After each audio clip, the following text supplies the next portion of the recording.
സർക്കാർ സ്ഥാപനങ്ങളിൽ ജോലി വാഗ്ദാനം ചെയ്ത് പലരിൽ നിന്നായി 45 ലക്ഷത്തോളം രൂപ തട്ടിയെടുത്ത കേസിൽ CPM മുൻ ലോക്കൽ കമ്മിറ്റി അംഗം അറസ്റ്റിൽ. കുളത്തൂപ്പുഴ കൈതക്കാട് സ്വദേശി നിസാറിനെയാണ് അഞ്ചൽ പോലീസ് അറസ്റ്റ് ചെയ്തത്. ഡിവൈഎഫ്ഐ, KSKTU തുടങ്ങിയ ഇടത് സംഘടനകളിലും ഇയാൾ പ്രവർത്തിച്ചിട്ടുണ്ട്. തട്ടിപ്പുകൾ പുറത്തായതോടെ പാർട്ടി ഇയാളെ പുറത്താക്കിയതായാണ് വിവരം. 2023 സെപ്റ്റംബറിൽ ഇടമുളയ്ക്കൽ സ്വദേശിനി ശ്രുതിക്ക് അധ്യാപികയായി ജോലി വാങ്ങി നൽകാമെന്ന് പറഞ്ഞ് നിസാറും കൂട്ടാളികളും ചേർന്ന് തട്ടിയെടുത്തത് 12 ലക്ഷം രൂപയാണ്. ഇതേ പ്രതികൾ 2023 ഒക്ടോബറിൽ അഞ്ചൽ സ്വദേശി പങ്കജിന്റെ കയ്യിൽ നിന്നും കോളേജിൽ ക്ലർക്കായി ജോലി വാങ്ങി നൽകാമെന്ന് വിശ്വസിപ്പിച്ച് 33,37,000 രൂപയും തട്ടിയെടുത്തു. പറഞ്ഞ സമയത്ത് ജോലി ലഭിക്കാതെ വരികയും നൽകിയ പണം തിരികെ കിട്ടാതെ ആയതോടെയുമാണ് തട്ടിപ്പിനിരയായവർ അഞ്ചൽ പോലീസിൽ പരാതി നൽകിയത്. ഇതോടെ നിസാർ വിദേശത്തേക്ക് കടന്നു.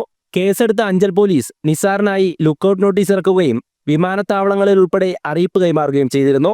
ഇക്കഴിഞ്ഞ ദിവസം ബംഗളൂരു വിമാനത്താവളത്തിലെത്തിയ നിസാറിനെ ഇമിഗ്രേഷൻ വിഭാഗം തടഞ്ഞുവെക്കുകയും പിന്നീട് അഞ്ചൽ പോലീസിന് കൈമാറുകയും ചെയ്തു.